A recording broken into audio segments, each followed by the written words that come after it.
You're my sweetest addiction. You're my strongest. And hello guys, once again, welcome back muli sa ating channel. Panibagong araw at panibagong reaction video at ipag-uusapan kamusta once again mga ka-Jomcar supporters dyan sa mga sulid hanggang ngayon. Grabe guys, grabe yung pagmamahal nyo sa Jomcar, no? Yun na nga po, sobrang nakakalungkot at the same time nakakatuwa, nakakakilig yung part 109 at marami rin nagpapasalamat dahil muling binalikan talaga ni Kalinga Prab ang Jomcar. Ito na lang yung pinaka matagal na serye ni Kalinga Prab. Iba talaga ang Jomcar, no? So dito nga po guys, hindi natin lubos akalain na magagawa ni Carla itong bagay na to kay Papa Joms. So ano nga ba yan? Dito ay ating malalaman, ating mapanood. Bago ang lahat, shoutout muna tayo sa ating ama ng Kalinga, Kuya Bal Santos Magtubang, Ate Edna Vlog, and Kalinga Prab. Suportahan po natin ang mga keyboys, Kalinga partners, mga charity vloggers sa Pilipinas. So tumutulong sa ating mga kababayang mahihirap, huwag natin kalimutan. At nandyan din po ang mga kasama nating Kalinga pre-actors, suportahan po natin sila. At ito po yung Lingkod Bluey TV. Baka naman pa-subscribe po ng ating channel, paki-like and share ang ating video, at paki-turn notification bell para laging updated every time na mag-a-upload po tayo. So yun na nga po guys, ang dami pong kinilig, ang dami pong grabe, parang halo-halo yung emotions ng ating mga Solid Jomcar supporters dahil po sa part 109. At dito natin na pag-alaman na grabe habang tumatagal, mas lumalalim yung kanilang pagsasamahan, yung kanilang pag-iibigan. Ibang-iba talaga yung Jomcar guys, no? So ito guys, atin na munang panoorin ang iilang nakakakilig na eksena at dito natin malalaman kung ano nga ba yung tinutukoy natin na bakit nagawa ni Carla ito kay Papa Joms. Panoorin na natin to guys. Explain when you're near, it's just not the same.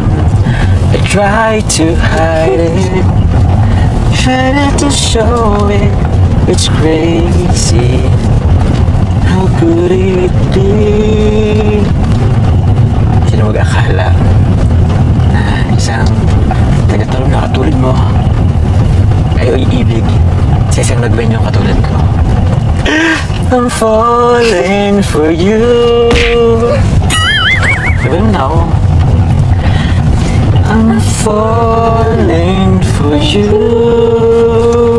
Wait lang, mag-fall tayo. May bus. Wait lang.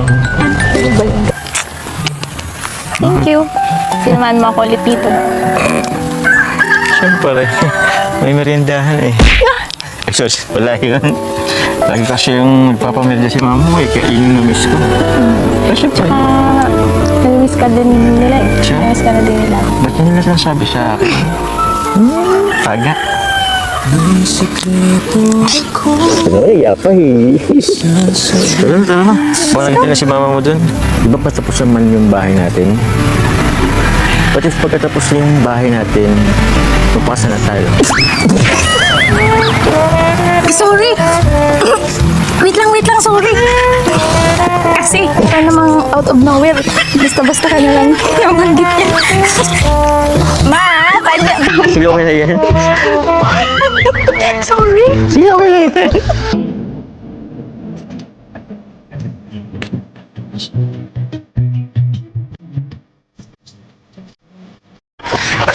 Grabe! Congrats! Sobrang ganda ng bahay mo, sobrang laki. Anong bahay mo? Bahay natin. Yan na. Kita ang kailangan mo dito. Bigat Kita po. yung sunset. Ganun na.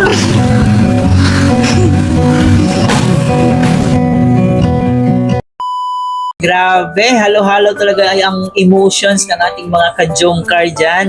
So yung iba, sinasabi nga nila nga, mas mabuti pa raw na mag-propose na itong si Papa Joms para mas maging panatag na daw yung Jomcar, para matapos na ang mga haka-haka, para matapos na yung mga ibang haters ng Jomcar, no? Yung kanilang tawag dito, yung mga maling iniisip nila dito sa Jomcar na ito ay for views lang daw. So para matigil na daw yan, so mas mabuti pa raw na mag-propose na si Papa Joms. At Sabi ng iba, wala din namang pinagkaiba, no? Kung magpro-propose si Kalingap Jomar sa ngayon or sa ika-graduate ni Carla, kasi pareho lang din naman daw yung patutunguhan. So wala naman daw pinagkaiba, kaya mas mabuting ngayon na daw mag-propose si Papa Joms. So para sa akin, may punto din naman yung sinasabi nila, no? As long as focus si Carla sa kanyang pag-aaral, no? Kahit nakapag-propose na si Papa Joms, so wala din namang mawawala kung yung goal talaga nila is para sa kanilang future. At nakita na rin naman natin kung gaano na talaga katatag yung kanilang pagsasamahan, yung kanilang pag-iibigan. No, lahat po tayo saksi po sa kanilang pag-iibigan, kaya wala na po tayong dapat ipangamba pa. Kasi kitang-kita rin natin si Kalingap Jomar kung gaano siya kaseryoso dito kay Carla. So, it doesn't matter kung nag-aaral pa man si Carla. So, alam din naman natin na doon din naman yung tungo nila. So, mas mabuting gawin na nila ng maaga.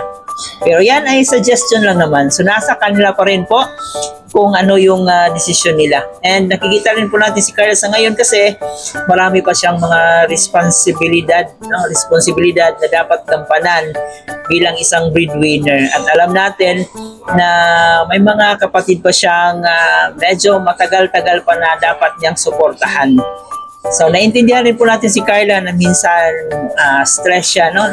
So, stress siya dahil marami siyang iniisip.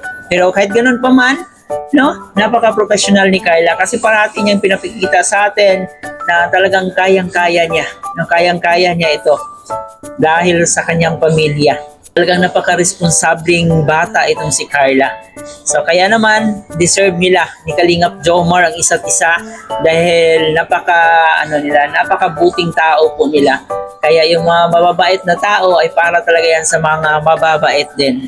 So yun na nga po yung tinutukoy natin dyan sa ating title na bakit nagawa ni Carla ito kay Kalingap Jomar nung biglang na bugahan ni Carla Bells ng kanyang yung iniinom na juice si Papa Joms. Pero alam natin na hindi naman yung sinasadya, no? Pero alam natin na walang paki naman si Kalingap Jomar doon. Kasi nga, di ba? Pag mahal mo yung isang tao, kahit ano pa yan mahal mo talaga yan walang magbabago.